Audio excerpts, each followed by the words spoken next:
So a nation came from one man, rescued by Yahweh's hand. A righteous law was given, and Israel took the precious life.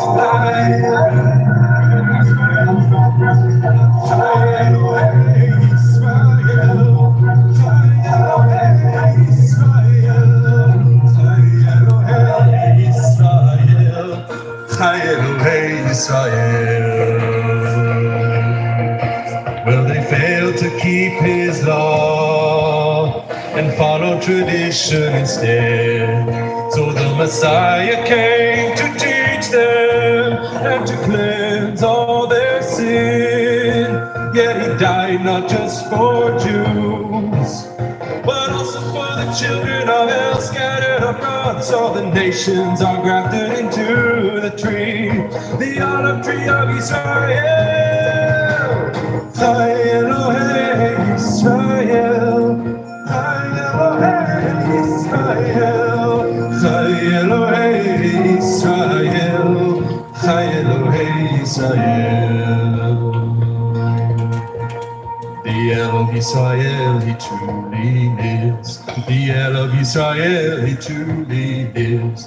The El of Israel, he truly lives. Chai Elohei Israel.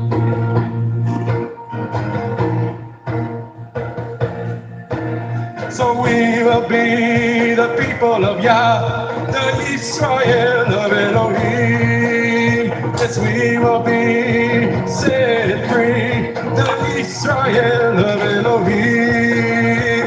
We will be the people of Yah, the Israel of Elohim. Yes, we will be Israel and now.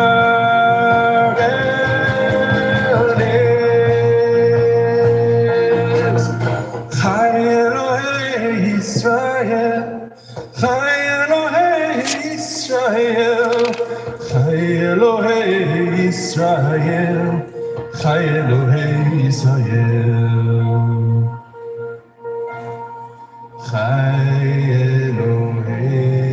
Israel, Chai Elohei Israel.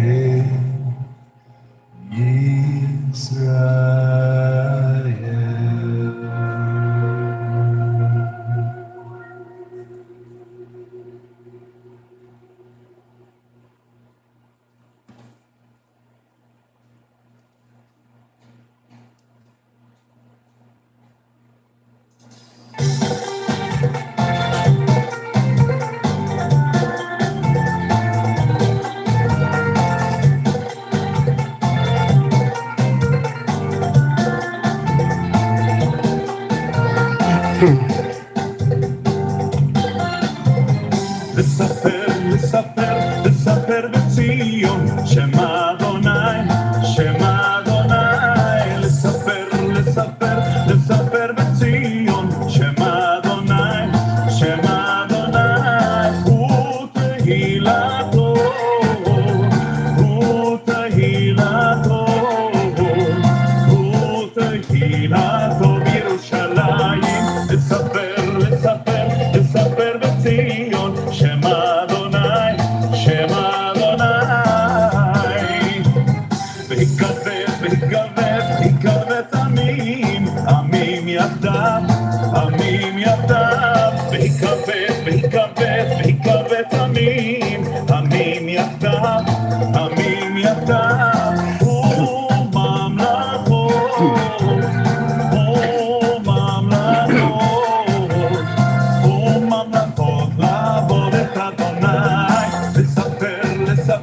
לספר בציון שמה אדוני,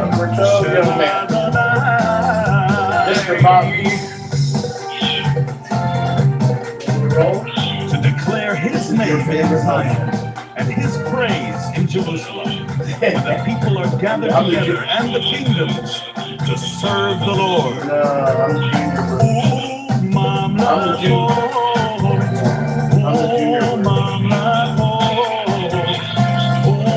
Yes.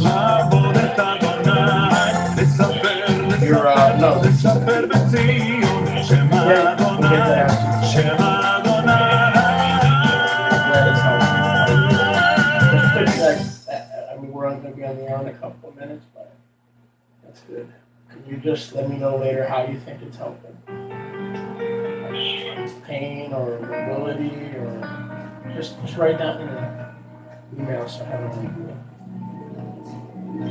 Toe? Toe. So 1 second. Just wait till I'll put you on mute. Okay? All right. I had a bar mitzvah when I was 13. The greatest bar mitzvah that you've ever seen. The temple on the corner of Mayfield and Lee was filled with my friends and my family. All of them proud as proud could be, with catering far as the eye could see, complete with a chopped liver statue of me.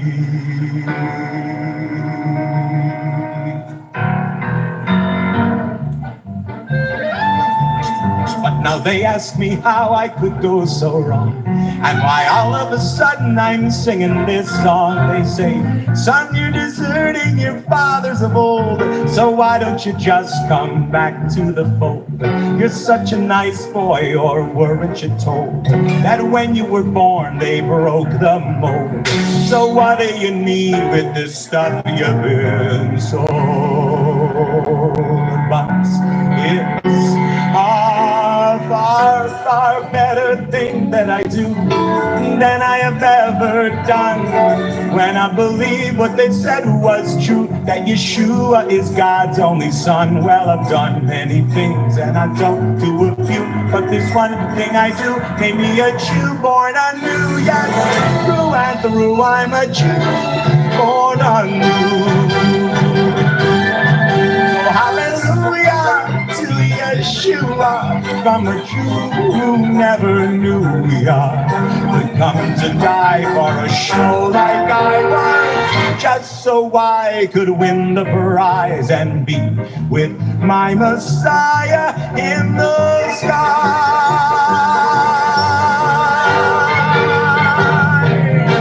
They say on Bar Mitzvah day I became a man. I tried to live that way, done the best that I can, but I've been worried since way back when, cause I've never done anything great since then. And though I could live till 110 and never have need of a fountain pen, I might never succeed in the sight of men, and they won't let me get bar mitzvah again. But it's far better thing that I do than I have ever done. When I believe what they said was true, that Yahusha is God's only son. Well, I've done many things and I don't do a few, but this one thing I do made me a Jew born anew. Yes, through and through I'm a Jew born anew. So hallelujah to you, Yahusha, from this Jew who never knew Yah, would come to die for a real shlumio, one who couldn't tell you were the long-awaited Holy One of Israel.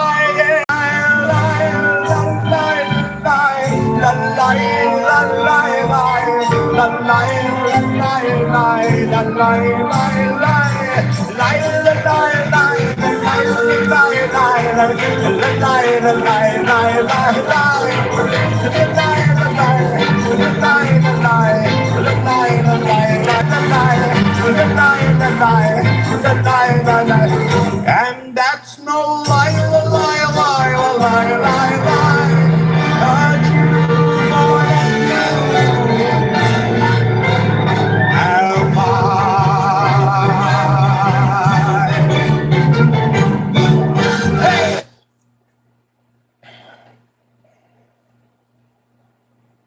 Baruch Hashem Yahuwah, welcome, friends.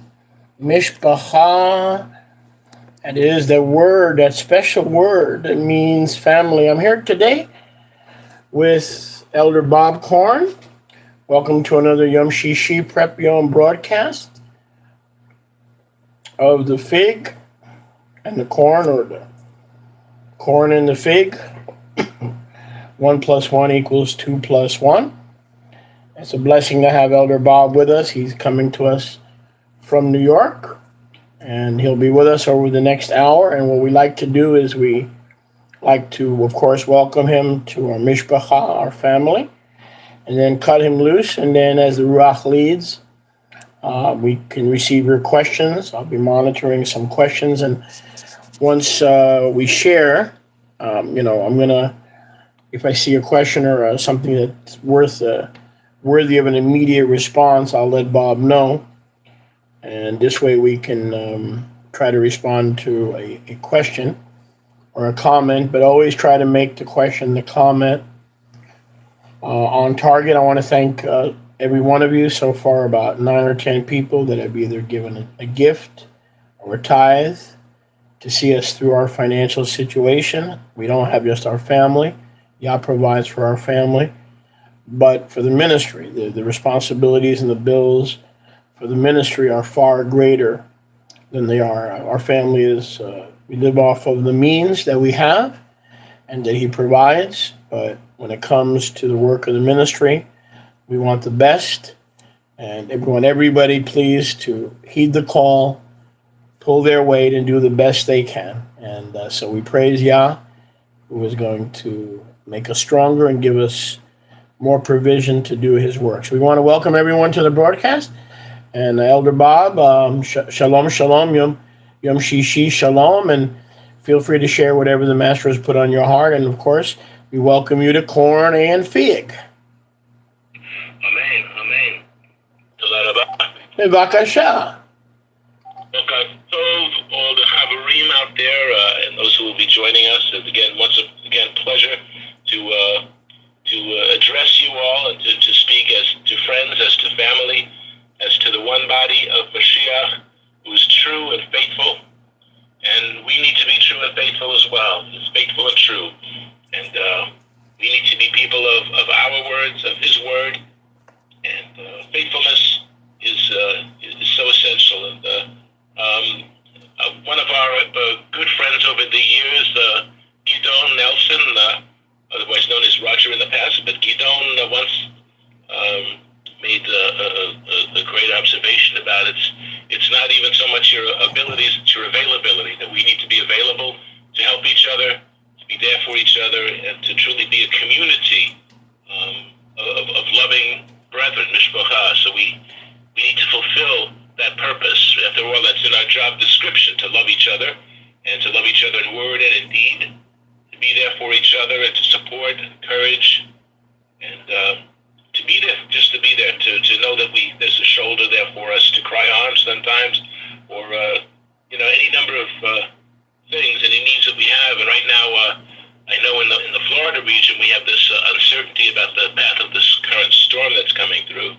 So we've been praying for this thing to pass through with the path of least resistance, and perhaps just a blowout to sea. Man. So this time of the year we have these warnings, and I just pray that everyone does what they need to do to evacuate if they need to hunker down with the supplies and water, and make sure that you're ready for anything. As believers, we are to live in that perspective anyway. We are to prepare for all situations. As Shaul said, he describes all the conditions that he's had experience with, being shipwrecked, being left for dead, being stoned, and all these different experiences which added to his credentials that he suffered for Messiah, and he counted himself honored to be worthy to suffer for Messiah. But as he also reminds us that none of us have, at least that I'm aware of, have come to the point of shedding our blood for the gospel, but that may yet happen. So we need to be the people tomorrow when the true testing comes. We need to be those people today, so that when these things happen, we are equipped and ready to go. Just as a Marine platoon needs to be deployed after hard training, but once they're deployed, they function as a well-oiled machine. How much more so those who are oiled with the anointing oil of Mashiach to do what we are required to do, and to as the subject has been of late with regards to anointing and having spiritual authority over any unclean thing in our lives that can hinder us and prevent us from fulfilling our purpose and our ministry. So let us truly be of one mind and one body, one Lord, one faith, one immersion.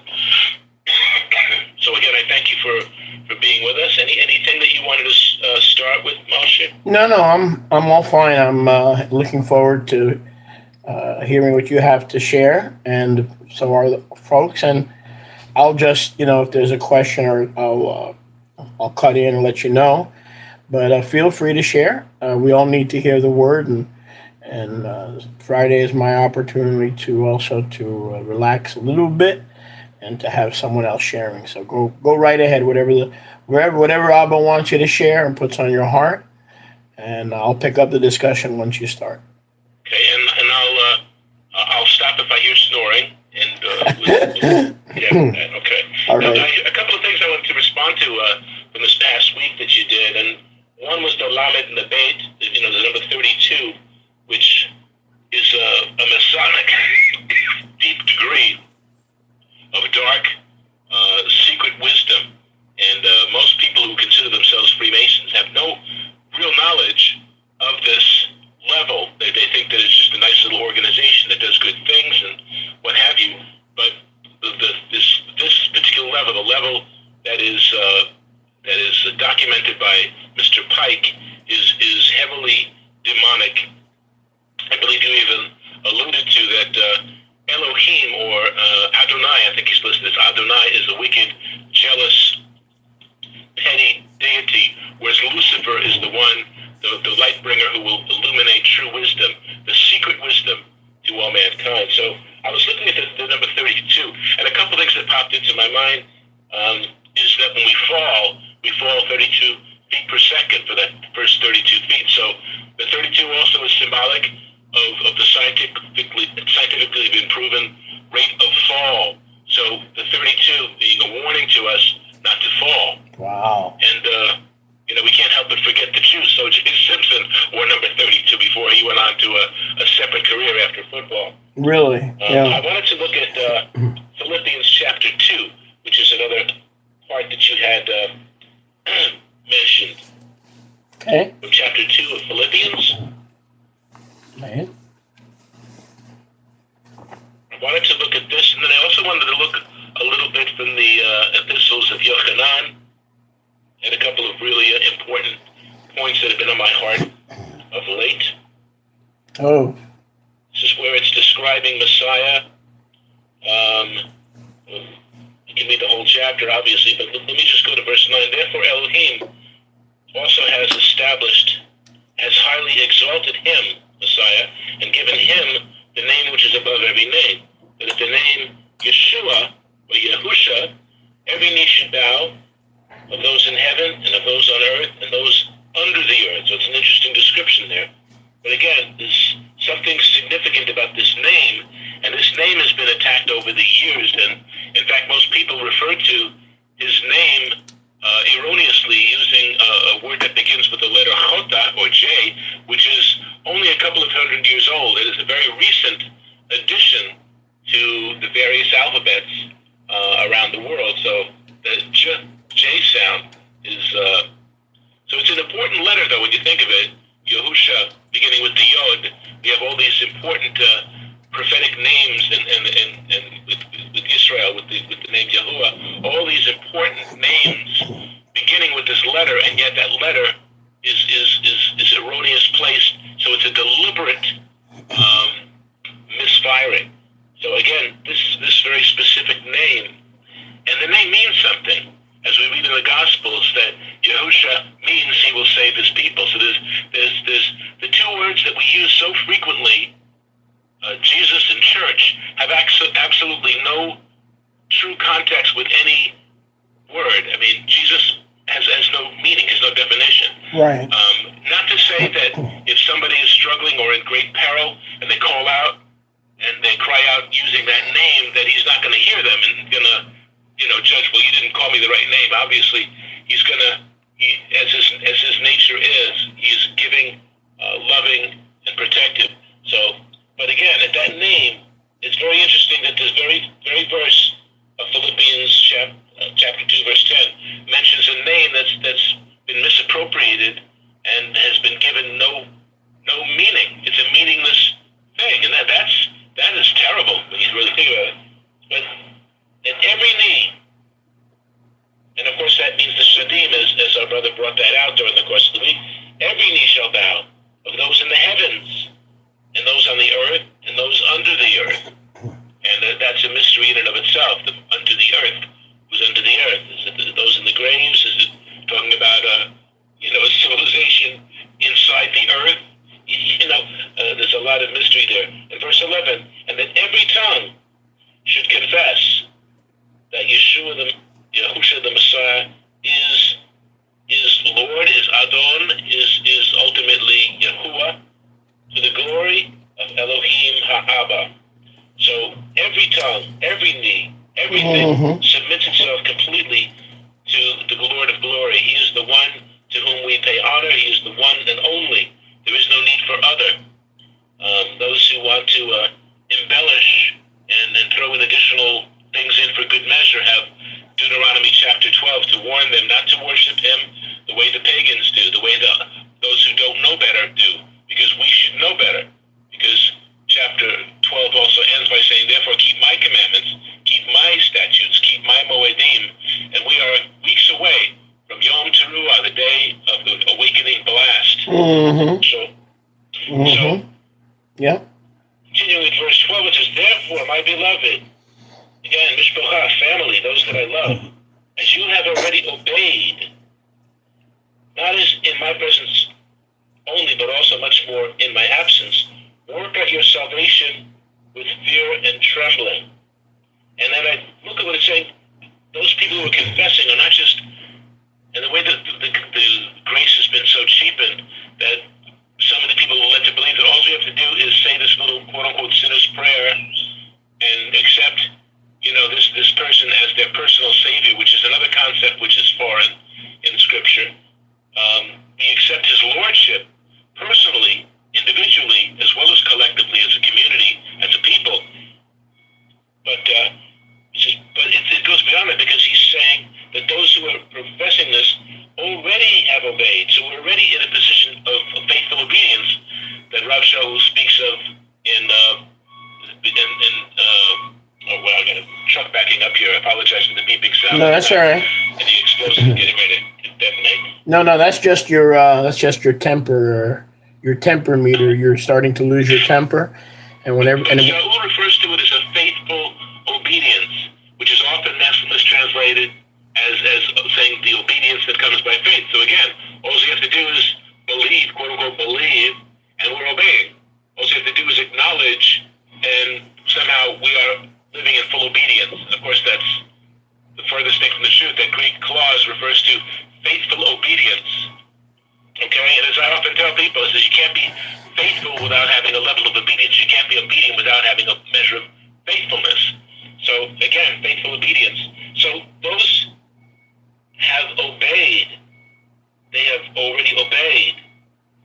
And in my absence as well as my presence, you work out your own salvation with fear and trembling. So again, that excludes the idea that we're a bunch of Pinocchios waiting for somebody to manipulate our strings.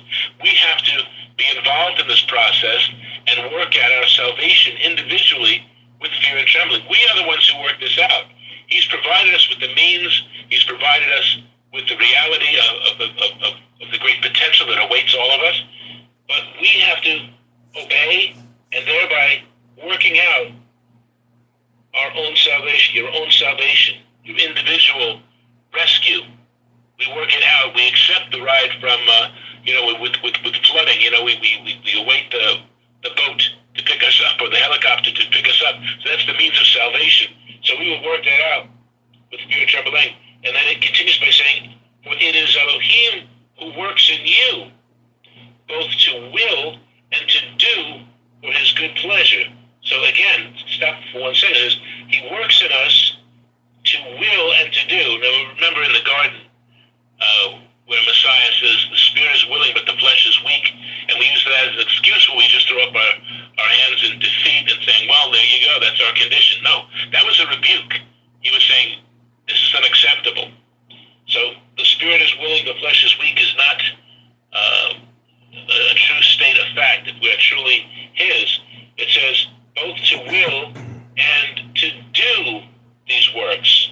It is Elohim who works in you, both to will and to do for his good pleasure. But Bob, in order with the concept that you just mentioned, the word in the Aramaic there is translated inspires.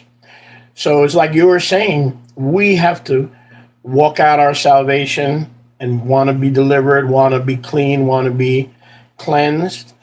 But Yahuwah, not so much in the Aramaic, not so much does the work, but exactly what you were saying, he inspires us to want to be kadosh. Be ye kadosh, for I am kadosh. So it's like, how does Elohim work in us? Well, we have to walk this walk with fear and trembling, like you were saying, but it is through him inspiring us, or he's inspiring us to be like him and not like the world, like him and not like our aunt, like him and not like our children, like him and not like other wayward souls. So it's more of in the Aramaic, it's more of an inspiration, which means like what you were saying, the burden is still on us to be ye kadosh, for I am kadosh. Exactly. And again, we're not pushing works righteousness here, and that's what those who keep Torah are always being accused of, that somehow we're earning his favor. We serve him because we have earned his favor. We're willing to do his good pleasure. What he desires for us, we want to do that. We want to be participants in that, not passive, spectators, but active participants in this. That has been the destiny of man since the beginning, and ultimately beyond the millennium and the new heavens and the new earth, mankind, it says all these things will be given to you. So we will be experiencing things way beyond anything that we can conceive of. So to willing to do for his good pleasure, do all things without complaining and disputing. So do it. Whatever is his good will to do, you do so because you're serving the master. So we don't grumble. It's not like I'm working for that cheapskate skinflint who's underpaying me and appreciating me. Mm-hmm. We're working for the master. Man. As the word tells us, those who work, we're working not for our employer who pays our check, however much or however little that might be, but we're working for his glory. So we do it without complaining. And we do that, why? That we may become blameless and harmless, children of Elohim without fault, in the midst of a crooked and perverse generation, among whom you shine as lights in the world.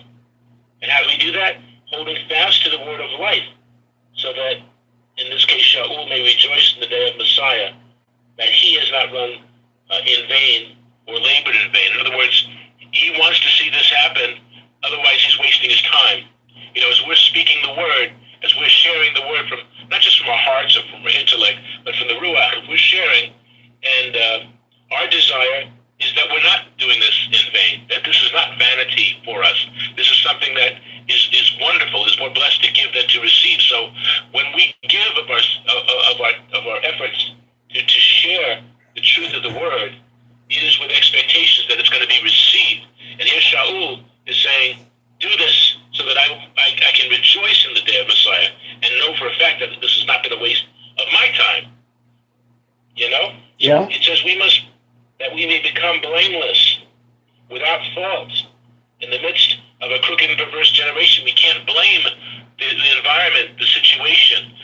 I grew up without a father in my house, so I can use all kinds of excuses to justify bad behavior. Exactly. I can talk about the poverty that I grew up in, and again, does that justify? Nothing justifies that. We have a fresh beginning with Elohim, with Yahuwah, and we move forward with that. We don't stand stationary. Man. We're willing to do his good pleasure, and we become blameless without fault, in spite of the fact that we've been planted in a world that is disgusting.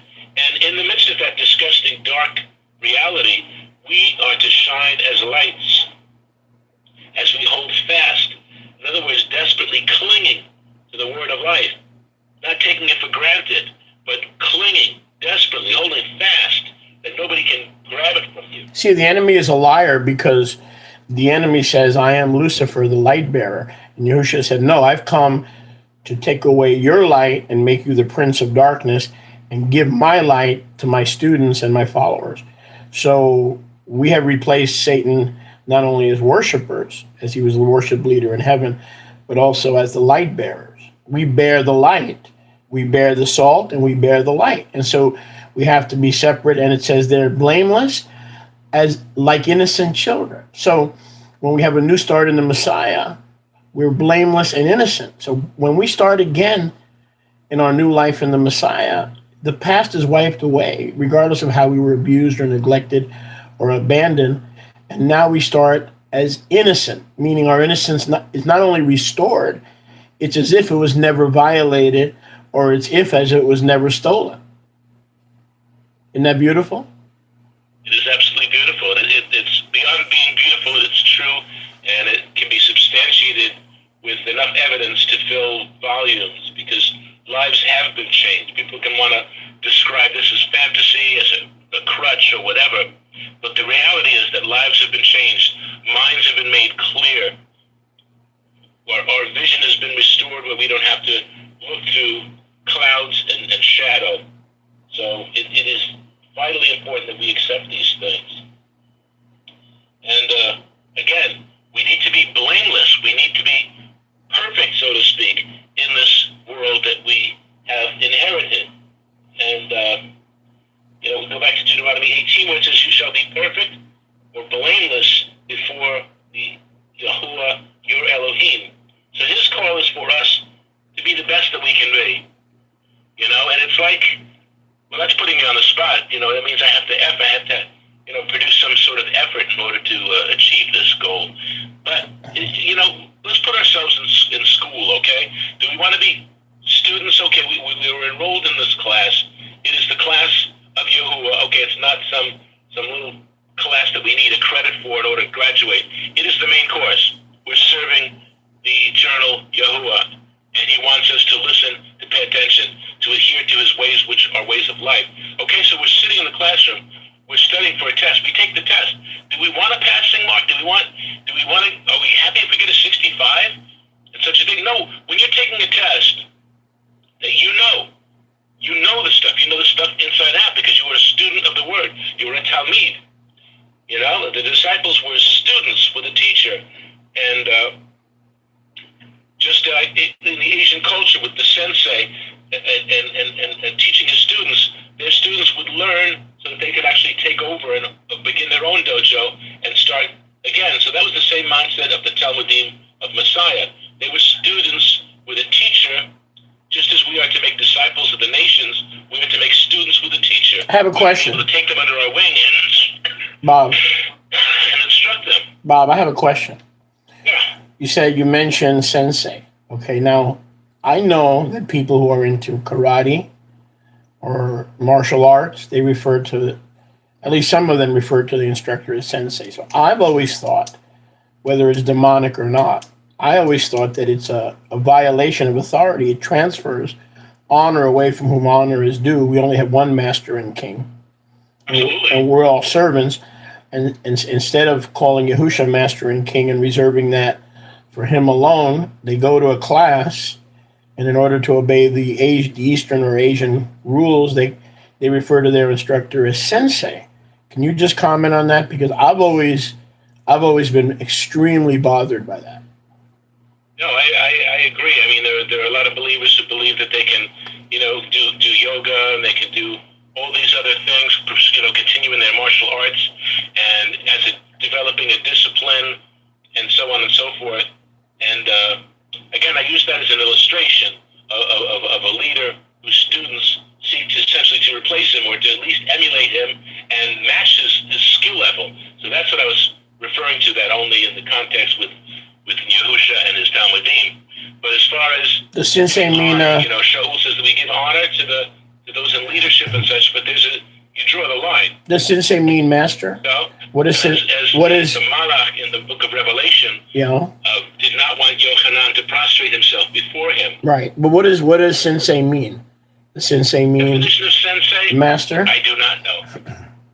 not have that handy. I just know that is the title. But as you say, I'm sure that there's more implied than just leader. There's probably superior being, the one I want to emulate and devote my life to being like. So in that respect, he is Adonai. He is the sovereign.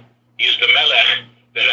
And those who pursue these things, their sensei really is their Yahuwah, because they want to impress. They want this person to take special note of them and to devote their lives for that principle and for that discipline, and to run their lives by what they learn. And they can adapt them on their own. Achuti says, one of our listeners says it means master and teacher.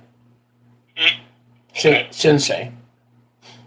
Okay. But again, your point is taken that we have to be aware of what we're saying. You know, I remember when I first had my job here, I made friends with some of the Polish porters, and I learned a little Polish, Dzień dobry panu, and a lot of phrases over the years.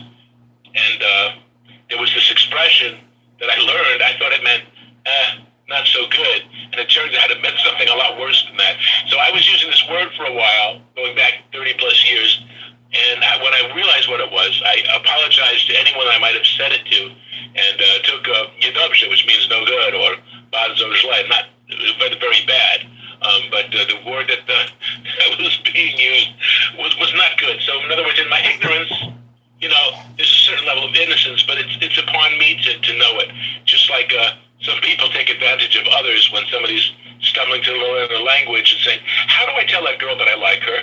"Oh, it's this way," And the person, Je t'aime. I think you look like a dog. Je t'aime. You smell like a skunk or something. In French, je t'aime. You approach the young lady saying, "Hi, but you smell like a dog, and you look like a dog and smell like a skunk." She's not going to be pleased. And so, in our ignorance, we sin to a certain degree. Right. That's why in Vayikra, the book of Leviticus, there was even sacrifices for things that we didn't know. Oh, I didn't know, but you still have to provide a sacrifice. We need to grow. There is a consequence to things.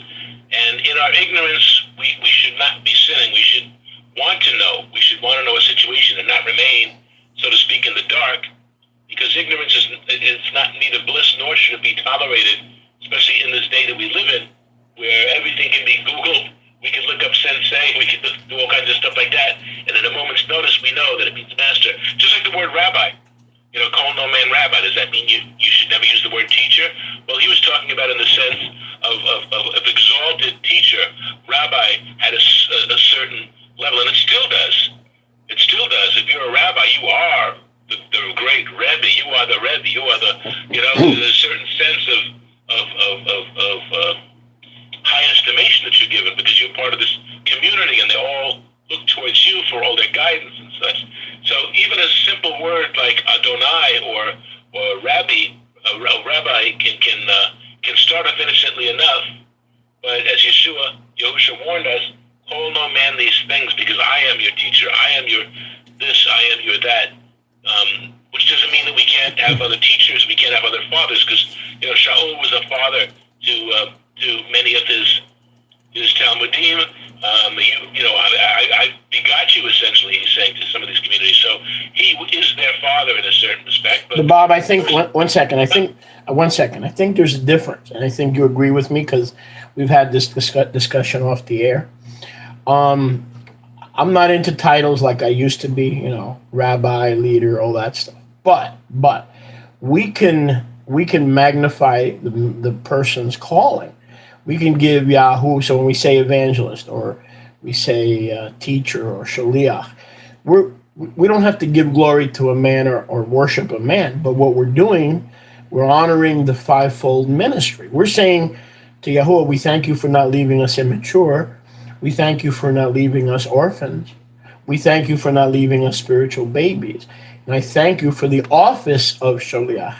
I thank you for the office of roeh, pastor. See, so the way I look at it is we can give we can give honor to the office that he's given us to make sure we come into unity and maturity in the faith that is in the Mashiach, as opposed to exalting a man. So we are not to exalt a man, but we are to honor the office. Okay, and it's the same thing with the presidency. When the president, for instance, acts like a jerk, we can still honor the office to a certain degree.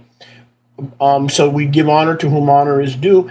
And every time I have an evangelist or a pastor or apostle, what I do is, without giving them homage or bowing down to them, I want to call them evangelists. I want, not because they need it, because to me, I'm thanking Yahuwah that you have not left us as orphans, and you have given us that fivefold ministry until we don't need it anymore, which is until we all come into perfect unity and maturity. Does that make sense? Yeah, and again, I'm not opposed to the term rabbi. It is a legitimate term, but I just see that there are those who, once they have this title, and I'm not talking about. Well, I guess it does spill over into the Messianic community, but by and large, in the secular Jewish world, and I even refer to secular in the sense of a lot of the religious, because most rabbinic Judaism does not embrace the truth of the Tanakh as events. They believe it's all allegory. They believe it's all stories that are, and they look more towards rabbinic interpretation. So again, they are looking to their rabbi. So it's rabbi to rabbi, to rabbi to rabbi to rabbi. So it's a connection that's faulty from the start, and it goes from one source of erroneous information to the next, and it's amplified and added to, and so on. So, but there is a level of prestige, even as Messiah referred to the Parash, the Pharisee who was praying in the market to be seen of men. I mean, generally, you're not going to walk into the middle of a public square and lift up your hands and start praying when you need to be, intimate with Elohim. You know what they would do? Let me help you. Let me help you here. You know what would do? It would be like, picture this. Close your eyes for a second, and picture this. You're going shopping, right? In modern terminology, you go into Winn-Dixie or Publix or whatever. I guess Wallbaum's up in New York, A&P, Wallbaum's, whatever. And it's like you go down aisle 6, right? And aisle 6 is blocked because some rabbi set up a table so that nobody can pass through, put a velvet cover on the table, got behind the table and started davening and praying so that he could be seen of men. Nobody can go shopping in aisle 6 without bumping into this man who's self-righteous. I mean, isn't that crazy, like a modern analogy? And that's exactly what the Prushim were doing at the time of Yahusha. They were blocking aisle 6 so everybody would see that they pray, and they would think they're, oh my gosh, these people are so holy and self-righteous, and this way they can hit them for funds when it comes to praying at the grave or doing a house call. And every time they did those things, they could hit them up for funds. You see what I'm saying? Yeah. And as a result, they become more of an obstacle and less of a conduit, because that is our destiny, is to be conduits, to connect Yahuwah with the people, that they too can be students of His. And again, what Shaul is getting at in Philippians is that in spite of the darkness, we are to shine. We are to shine. We're not to be intimidated or lessened or obstructed from our calling. And it takes a level of tenacity that we need to hold on. As we've said, where do we have that? Holding fast to the word of life. That requires a level of tenacity, as the woman with the issue of blood held on to the tzitzit of Mashiach to be healed. She was tenacious. We don't take these things lightly. When we're sitting in the classroom, we have visions of 100s dancing in our heads, not of 65s. So we want to do the best that we can with our capabilities, and just as the spirit that's been given to us, the spirit in man, when it is confronted and essentially fertilized by the Ruach HaKodesh, the spirit of Elohim, it produces within us a new birth. It gives us new life, and gives us purpose. And again, we do this without complaining or disputing, arguing back and forth, that we may become blameless, without fault, in a crooked and perverse generation, and shine as lights. In other words, We are the exact opposite. Because this is darkness, you are to be light, and you are to shine your light. We need to pray for others. We need to involve ourselves in conversation and not get into heated debates, but we have to hold on to the truth. Hold fast to the word of life. That's what we need to be doing, tenaciously, not desperately, but there's a certain level of desperation too, because as Kepha said, where are we going to go? You have the words of life. So yeah, he was pretty desperate, saying, are you going to leave too? No, wait a minute, no, I'm not going anywhere. Where am I going to go? You have the words of eternity. So I will tenaciously grab hold of you. And people forget with Simon Peter. You know, he says, look, even though all may abandon you, I never would. What does he do in the garden? He jumps to his defense with sword drawn and attacks the attackers, saying, you will not take Messiah, you will not take him without a fight. So people look at Kepha as being some bumbling comedian, but he was the one who was willing to lay down his life for Yeshua in the garden. Mm-hmm. Think of that. Mm-hmm. Think of that. That's right. But we need to be tenacious, and not just in word only. Oh, I would, even though everyone else is going to abandon you, I will stick with you. Well, he did, until he was rebuked for doing that, because that was not the purpose that Yahuwah had for Kepha at that moment. Messiah needed to be arrested and needed to begin his ordeal. Actually, his ordeal had already begun, as we know, as he was praying, great drops of blood and so on, and he agonized in the garden. So his ordeal had already begun. So Kepha getting involved at this point was superfluous. It served no purpose. But don't forget, Kepha did. Kepha jumps out of the boat in the end of Yochanan. You know, when they see Messiah on the beach, he can't wait for the boat to get there. He jumps out of the boat into the water to be the first one there to grab hold of the master's coat.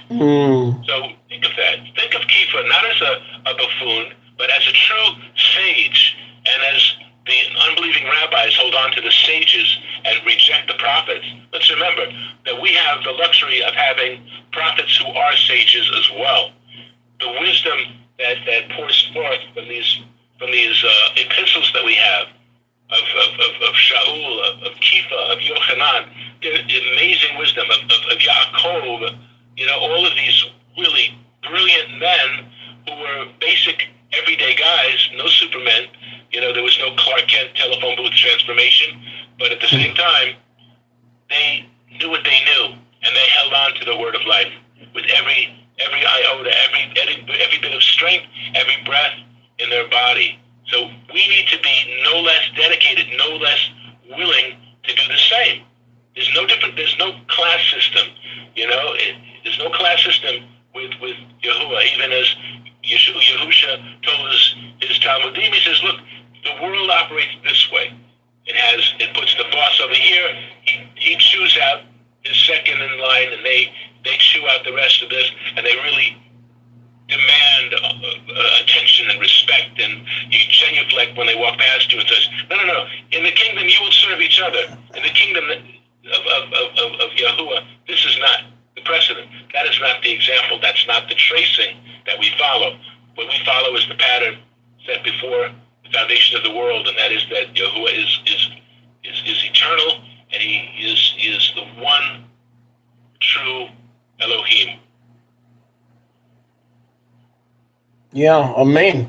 We'll keep going in Philippians, but it's exactly what you say. And to me, getting back to where you started today, you were saying it's not just a one and done. You pray the sinner's prayer, Romans 10:9, and you're abundantly living and free of chains and bondages. No, work out your own salvation with fear and trembling. And that only makes sense when you understand that Yahusha redeemed the spirit. Okay, he saved the spirit of man to live with him as one spirit. He that is joined to a harlot is one spirit.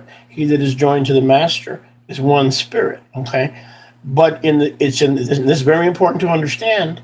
In the soulish realm, in the realm of the mind that is opposed to Yahuwah, and the feelings that are opposed to Yahuwah, and that are ruled and regulated by abuse and abandonment,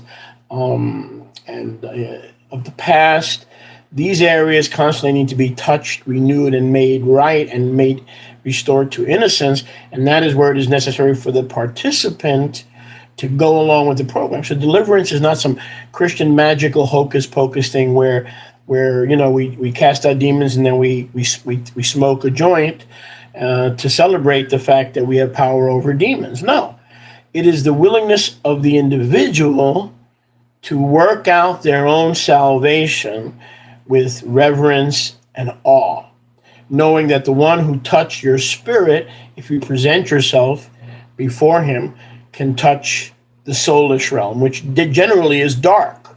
Okay, the light of the world is your spirit that's been enlightened.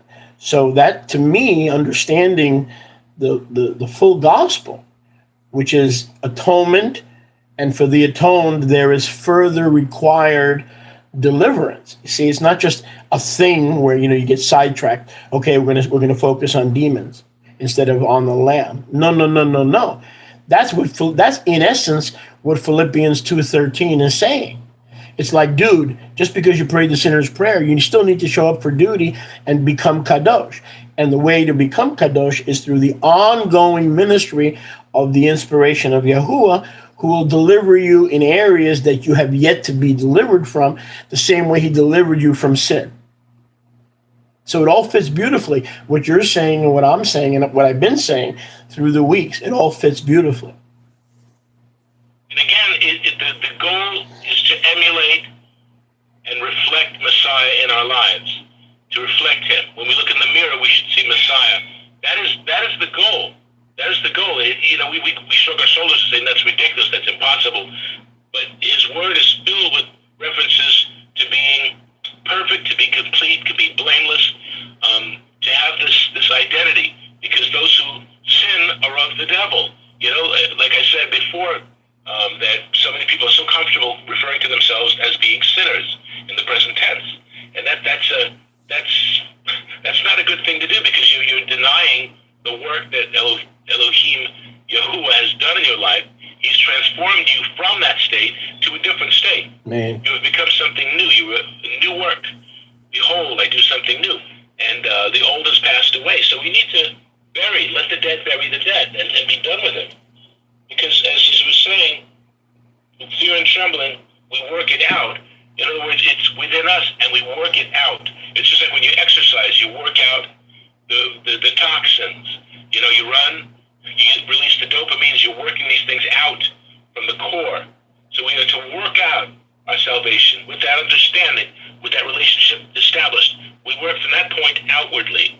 Just as grace is a gift to man, given to us so that we can do the works that he prepared for us in the beginning. And as he said in Ephesians, he says here also, to willing to do his good pleasure. We work out the salvation with true reverence and not take anything for granted, for it is he who works in us, both to will and to do his good pleasure. I hadn't intended to do this, but if we can, I was going to go elsewhere, but I want to look, as I was in Philippians, you turn to 3. This is something else that people don't always understand properly. I'm sorry, what book was that? The same in Philippians. So for today, I'm just going to stay in Philippians to chapter 3. Okay. And again, this is often, I really feel that this does a disservice. We begin with verse 12, and I'm going to read the traditional King Jimmy first. Not that I have already attained or am already perfected, but I press on that I may hold of that for which Messiah Yeshua, Yahusha, has also laid hold of me. Brethren, I do not count myself to have apprehended, but one thing I do, forgetting these things which are behind, and reaching forward to those things which are ahead, I press toward the goal for the prize of the upward call of Elohim in Messiah Yeshua. Therefore, there was a conclusion of this. Let us, as a result of that, let us, as many as are mature, have this mind. And if in anything you think otherwise, Elohim will reveal even this to you. So in other words, Shaul is not even open to a debate on this. If you don't believe what I'm saying, you will eventually if you trust in Yahuwah. But I want to go back and look at the words that are being used here, if I could. Mm-hmm. Well, it says, not that I've already attained or am already perfected. Now the word perfected mature. Not that I have already obtained all this or have already received my goal, but I press on in order to also make it my own, because also Messiah Yeshua has made me his own. So a literal translation of that Greek is, I haven't achieved the goal yet. I haven't reached that goal yet. But I press on in order to make my own what in response to being made the own of Messiah. Okay? And I do not count myself as having apprehended, but one thing I do, forgetting the things which are behind and reaching forward, the things which are ahead, I press towards the goal. Scope home for the prize of the upward call of Elohim and Messiah Yahusha.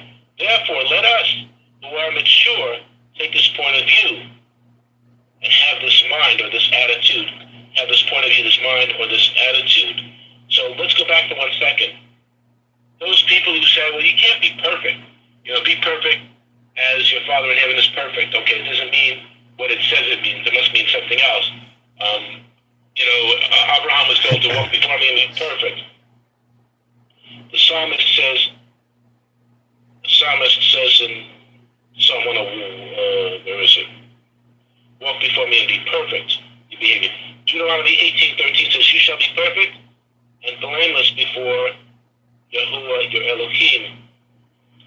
His way is perfect, Psalm 18. And so my ways are perfect, because his ways are perfect, and I will pursue his ways, and his works are perfect. Okay? So, a lot will say, well, obviously, he's saying, not that I'm perfect, not that I'm perfected, or not that I'm blameless, but it means, not that I've already achieved the goal. Oh, great. I got a little jackhammer action here. Yeah. Can you hear me? We can hear you, but it's the enemy. It's the enemy. I rebuke that in Yahusha's name. Be quiet in Yahusha's name. I know. I'm just getting Regina to close the window here. That helps too.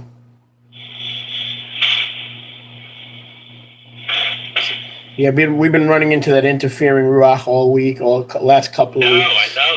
You missed that one day. Absolutely. We've been running into that interfering ruach. In the name of Yahusha, the broadcast is free to be his vessel. B'Shem Yahusha HaMashiach. So anyway, Amen. Back to the text here.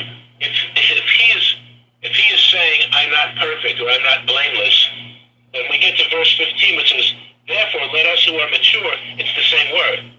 Therefore, let us who are perfect or are blameless take this point of view or have this mindset or this attitude.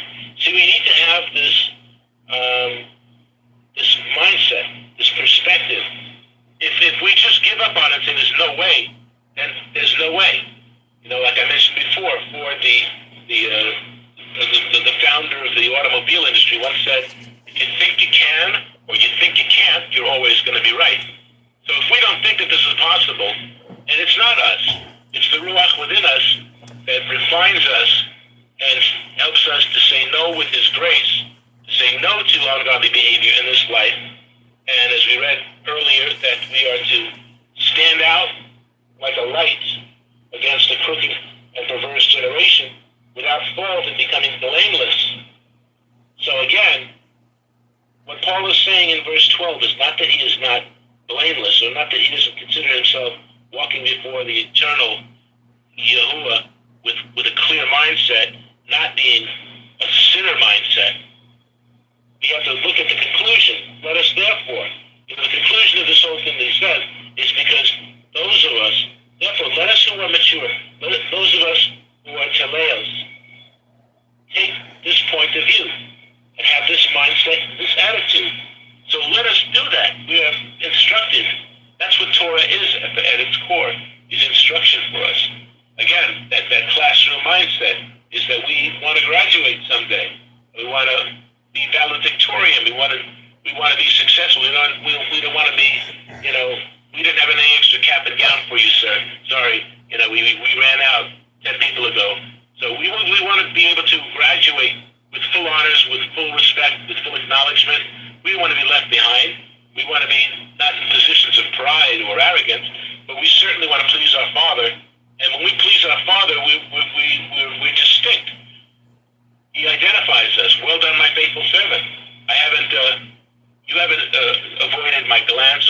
concern or my love. You've had it from the outset. So know that you are now achieving this goal. You are in a position to fully achieve this goal. And because at one point we haven't, so we press on to hold on to it. But it's not elusive to walk with Yahuwah, to follow the words of Yeshua, to walk as him as he is, to be like him. We need to make a commitment, not just in our words, but in our lifestyles. We have to conform to the image of Messiah and not fall back on age-old teachings that we regurgitate every so often as a knee-jerk response. Oh, this means that. No, wait a minute. That was kindergarten. You were trying to shove that round peg into that square hole, and it didn't work then. It doesn't work now. And even though the teacher at the time told you to just be more aggressive with the hammer and it'll eventually fit in, it doesn't work. And it shouldn't work because it's incompatible. But that's what the gospel really is, Habesar. It is the flesh, it's the meat. It needs to be compatible. We need to be compatible to it. Messiah's at the door and knocked. We talked about this in the past. Are we compatible to this visitor? Does he want to come in and visit us? Is there compatibility? We meet strangers, and that's wonderful. I love to meet a complete stranger, and we have plenty to talk about. But how much more so when I get a phone call and it's Mr. Konachowski after 30 years? Wow, it's a blast in the past, and it's bringing the past up to date, and it's wonderful. So how much more so when we're not strangers? We're compatible. We simpatico. We are on the same wavelength. And the true mishpacha, the true family, needs to focus on these things. Some people, when they hear the word doctrine, they hear, because in Messianic Judaism, doctrine is not really emphasized as long as we believe not in the two-house theory, but all Jews are Israel and all Israel are Jews, and that you make a good matzah meal, and that you make a great matzah brai at the appropriate time, and, that you have the right cooking, and, that you live in a Yiddishkeit lifestyle, and you're watching Jackie Mason concerts, and, that'll make you Jewish. That'll make you Jewish. Jackie Mason, that is, as the author of Hebrews says, this is elementary stuff. Yeah. You're still trying to hit that square peg in the round hole. It shouldn't go there. You can force it in there. You can smash it, put the empty pieces together, but it's not meant to go there. It's not meant to go there. We need to be compatible. And it's through the new birth that we are made compatible to his Torah. That's why they failed in the wilderness. They didn't have the Ruach. We've been given the Ruach. We've been given this Ruach to fertilize the spirit that's been given to men, the Ruach of man. All mankind has this Ruach. But the Ruach HaKodesh comes in and essentially fertilizes it and makes it a new creation. And so we have been, in essence, conceived, just as Yahusha says, to enter into life, keep the commandments, to enter into life. So we're like sort of in this incubation period with the resurrection being the true birth. And so we are incubated. We want to enter into life. We obey his word so that we can enter into life. Without it, we're still in the placenta. We're still in the amniotic fluids, or we've been aborted. One or the other. We're not ready to be born. So, but the word is clear that Shaul is saying, I haven't already obtained this goal, but I press on in order to make reciprocal this effort that Yahusha is making towards us, that I return this love and affection and devotion that he's offered to me, my first love, and make it complete. And therefore, let us who are mature all take this point of view, all have this point of view. The Brit Hadashah scriptures, we discussed, I think last week we discussed, or actually Monday, we were talking about all the dispensationalists and the antinomians, how they've refocused the scriptures, and how disappointed I was when I learned that the NIV and the New American Standard were changed with these leaders of these false movements. And, we can all have a false movement, and sometimes it causes a lot of cramping. And the forced movement takes place whether we want it to or not. And it can be painful, and it can be ugly and dirty as well. So the point being that we hold on to the truth. Hold on to the truth, regardless of what you've been told 1,000 times, however much sense it seems to make the other direction. Let us therefore be mature, be perfect, be complete, lacking no good thing. And let us take this point of view. Let us take this perspective to have this mind. Mm-hmm. Joel is so. And if any of you think otherwise, Yahweh is going to show you that you're wrong. Plain and simple. You're going to hold on to this contrary position, and don't hold on to it too tightly. You better let it go once it gets too heavy, because otherwise it's going to drag you down, and you're going to sink with it. And there's been a lot of people who have allowed the weight of these false doctrines to drag them down to Sheol, completing its purpose. Because what happens as the Ruach HaKodesh combines with our spirit and conceives new life? What happens when sin conceives and gives birth? What's born? What's in that delivery room? It's death. Yes. That's what sin leads to. So we don't need to do that. We need to strive for maturity. And I know there's a varying degree of us, but we're as mature as we can be at this particular stage of the game. Like if I'm 5 years old, I can't say that I'm going to be as mature as Larry over here, who's 35. I can't. But in time, we will encourage each other. We will teach each other, and I'll be a patient listener and a patient hearer and doer of the word that's spoken to me. And so I will grow. I will mature, and I will also take part of this very same perspective. I will take part of the same point of view and have this mindless attitude, this pronomen, this same mindset. Let us take this, because this is the perspective. We're to encourage us. Therefore, let us, as many as are maturing, at least in the process of maturity, we haven't arrived at the fullest of this maturity, but we are at a standard that needs to be acceptable to the giver of the standards. Only he can judge us. I can't judge any of you out there. You can't judge me. We have different things. We have our personal time. We have, we're not living in front of each other 24/7. So he is the judge. He's the distributor of truth, of light, of wisdom, true wisdom. And as a result, we go to the source. We need to become compatible to that source. And in our flesh, we can't do that. That's why we need the Ruach. And by doing that, we can then hear the word. It registers. It's compatible with my way of thinking, with my point of view, and with my attitude. You get that? You understand? It all balances out, and we become the people that we need to be. Because as I said, there's a day coming, a dark day coming, and on that day, we need to have been mature. We need to have grown to the point where we can withstand the darkness.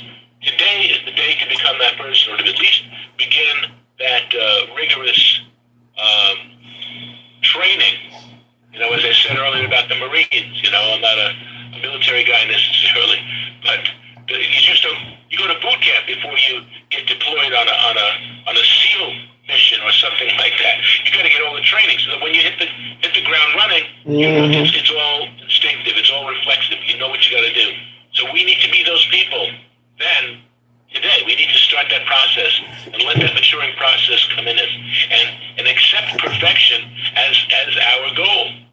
And don't be intimidated by that word. It simply means that we walk in obedience. But part of that maturing process is, like you were referring to before, not to shun new revelation and new understanding, not to think we've come to a point where we know everything. Okay, some people are not teachable, and they blame it on the Ruach. So somebody's been walking for 20 years, they get a title, they get a little knowledge puffs up, love edifies, and now you can't teach them nothing. So they're still teaching the same message they taught 30 years ago. They haven't matured, they haven't moved on, okay? And then the chutzpah is a lot of these teachers also, some of you have listened to them over the years, then they have the chutzpah, the audacity to blame the Spirit. Okay, like the Spirit hasn't told me what you're saying. The Spirit hasn't showed me what you're saying. Well, who told you that the Spirit is going to share this renewed understanding that the body of Messiah needs in the days of Elijah before the coming of the great and dreadful day of Yahuwah? Who told you that you're the only one that's going to get it? You may not get it. It may come through 10 or 20 other vessels, okay? So we have this, especially as leaders, we have this haughty spirit where we think, well, what you're saying can't be true, so I won't receive it, because after all, if it was that important, listen to this attitude. After all, if it was that important, the Spirit would have showed it to me. Now, since the Spirit didn't show it to me, it can't be of Yahweh.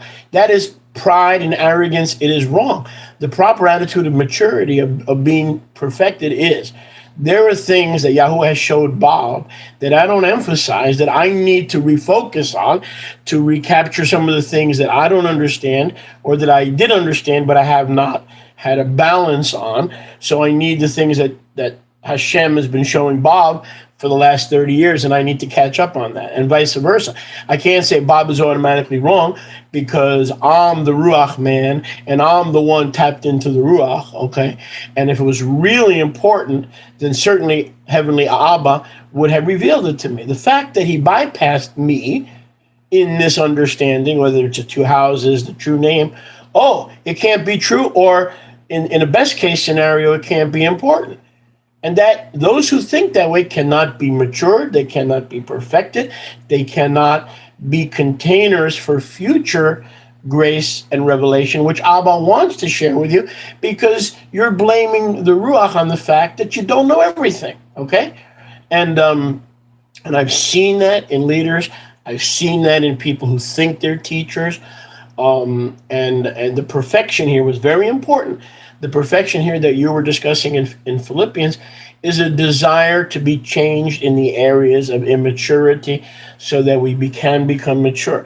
And I am blessed above my fellows. Why? Because I have more authority and because I have more understanding? Not necessarily. I'll tell you why, okay? Why I consider myself favored even among my fellows. Because, and I don't mean this in a haughty, just stay with me, you'll understand what I'm saying. In my life, I've been through seasons. First, you knew me as a Jewish evangelist. Then I was sent to regather the house of Joseph and reveal their identity. They've been coming to Torah, Shabbat, living for Yah, and then the true name. That was all the two-house restoration, the restoration of the true name. Then there was a season when I was restoring Torah marriage, showing people that fornication is fornication when the Bible says it is. Adultery is adultery when the Bible, redefining things according to Deuteronomy, not according to Charles Stanley or James Dobson, okay? And now I'm in a season of doing deliverance. The problem with me in my life is that when I study something new, or Yahweh changes seasons on me and gives me a fresh anointing for a different season without removing the prior anointing. In other words, I can still do a Jewish evangelism. I can still pastor a church if I had to, okay? But he overlaps that with a new anointing, a new season, if he finds me faithful. And that keeps it exciting. That keeps the walk exciting. And I want to learn new things. And the problem with my walk with Yahusha is he never gives me something that I can just sit on, hold on to, or like Miriam, ponder in her heart. I'm the kind of guy that I know from experience walking with him for 35 years, when he shows me something, I've got to share it with my students and my brothers and sisters without any delay, because that's the kind of personality I am, and that's the kind of personality he called, and that's the kind of personalities that he uses. He called you and he called others, and he knew the personality, and he's going to structure what he wants done, taking into account your strengths, and then overcoming your weaknesses with his strengths, you see. So I don't have the luxury, when Yahuwah shows me something, I don't have the luxury of sitting on it for 10 years. And the bad part about this is, when he shows me something, he requires me to live it. And I may not be ready, okay? I want you to think about what I'm saying.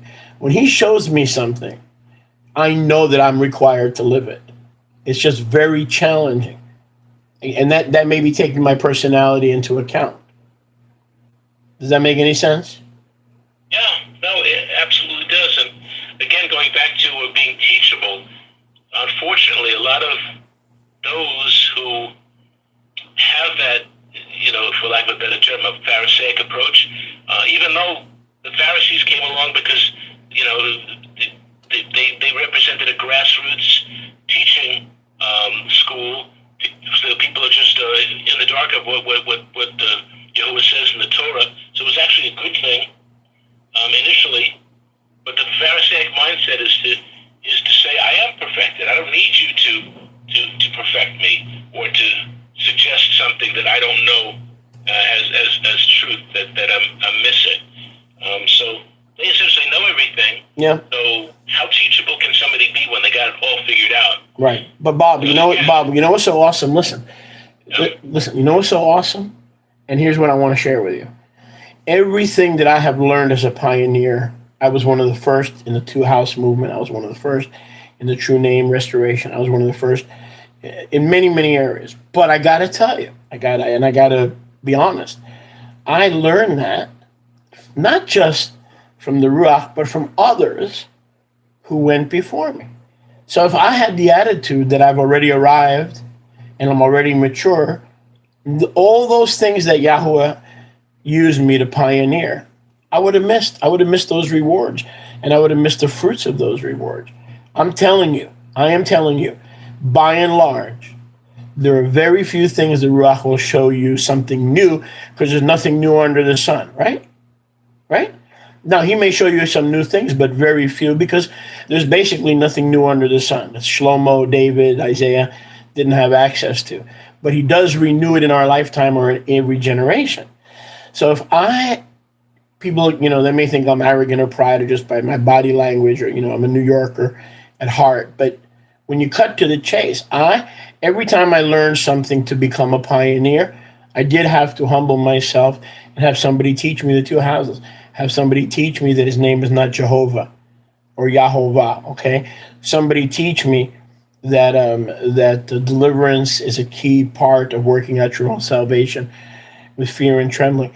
I had to go to somebody and be teachable, like you were saying. And you'll find that true in your life too, and in most people's lives.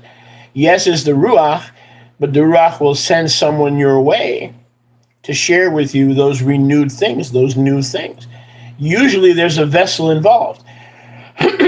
Pardon me, whether it's an angel or a human being. It's very rarely when the Son of Man will walk into your room and just drop something into your lap. So I am thankful for all the vessels that he used in my life so that now I can come to my students and share it in their life. Go ahead.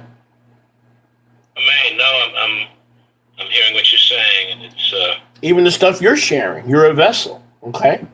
And at one time it was new to you. Somebody shared it with you. And so I'm not saying that the Ruach never shows us something that nobody else has, but it's very, very rare. It's a renewed area or a reawakened area that we did not understand, but usually there's a vessel involved. The source is the Ruach. We attribute all things that are Kadosh to the Kadosh Ruach. But if we're being honest, there is usually another vessel involved. Yeah, I think of in the book of the Acts where we see Apollos, and then Apollos is described as being a significant individual, not a lightweight in the faith. And yet he was willing to yield to Aquila and Priscilla. He was willing to listen to them and saying, oh, okay, and to accept and adapt and move forward. Now, Aquila and Priscilla can't say, well, you see how good Apollos has gone on to be. Well, that's we did that for him.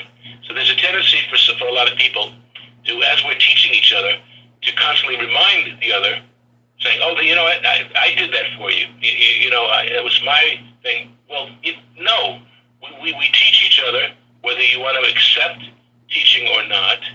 And it's like the old joke. So some people, I'd rather you don't save me from drowning. I'd rather drown than have you save me and have to give you credit of it every day and how indebted I am. Right. Well, Apollos is an example that he is a great man, and yet he's willing to learn. He's willing to move forward and adapt and improve. And the second state kind of to quote the situation of the impure spirits, the second state of Apollos is greater than the first state because he listened to the Ruach who was in this wonderful, loving married couple. So Baruch Hashem for that we have examples like that Shimon Kifa in his second epistle, it shows this wise and humbled man who acknowledges the significant contributions of Shaul's ministry and considers his words, which unstable people will distort, and they have, but he considers his words to be on equal level with Tanakh. He believes that they are Ruach breathed. So Kifa can learn, we can learn, Apollos can learn. Right. So let us listen to each other. Let me switch this. It says hold on to that which is good. Amen. Just test all things, prove all things. Okay, you're telling me this? Let me prove it like the Bereans. Amen. And come to the conclusion and say, you know what? Thank you for that. Thank you for that. Not, I reject that because I didn't think of it myself. Right. Or somehow being the anointed one in our group, that since I didn't get the message directly, that I couldn't possibly be correct. Right. Now that's right, 100% correct. Now, before we go, there's a question from Achoti, okay? And let me take a shot at it, and then you can take a shot at it. When Abba shows you something in someone, do you tell them or keep it to yourself? Okay, so I'm going to answer your question, Achoti, as a pastor, okay? There are certain people in my congregation, if I don't kick them in the ass, they're not going to do anything, okay? There are other people in my congregation that if I speak harshly to them, they're going to break down and start crying, and they're never going to come back, okay? So a good pastor and a good manager in baseball always takes into account the personality. Some people you can look at them in a cross-eyed, and they'll be offended and never forget it, okay, because they're a wounded spirit. So with those people, you have to be gentle. Other people, if you don't look them in the eye and tell them, listen, you want to be here, you need to do what you're told. So it depends. I vary my approach. I can answer that. The best way I can answer to help you is as a pastor, okay? So if you're dealing with a family member who is rebellion and has an arrogant spirit, you may have to get in their face and confront them, okay? On the other hand, if you say something to a gentle spirit or a spirit who's easily wounded or offended, you may have to back off a little bit, keep it to yourself, and wait till the right moment. And the right moment can be when they're calling you, when they're asking for your help in another area. You may want to say, oh yeah, by the way, okay? So based on my pastoral experience, I want to answer your question. Should I tell them when Yahweh shows you something? Should I tell them or keep it to yourself? It depends. Okay, let's assume a man is single, or a man has a wife, he wants another wife, okay? He can go up to one type of woman and say, Yahweh, I want you to pray about this. Yahweh showed me that you're to be my wife. Okay, now, if it's one kind of woman, she may run. She may think, the man is a sex fiend. On the other hand, if it's a different type of woman who's looking for a godly husband, she may say, oh, really? Well, that's wonderful. Let me pray about that, because I see that as a definite possibility. So again, you have to vary your approach. It's like deliverance. And I'm learning this. It's like teaching. It's like pastoring. You have to rely on the Ruach. You can't, because if you rely on a training manual, you wind up doing with no fruit, like the cemetery people in the seminary. Cemetery. You wind up with no fruit. Okay, so I believe in the word. It talks about the discerning of spirits. That applies not just to the demonic realm, but that also applies to how you deal with your family. That also applies to how you deal with your children. You have two children, one you have to smack around to get their attention, another you have to be very gentle.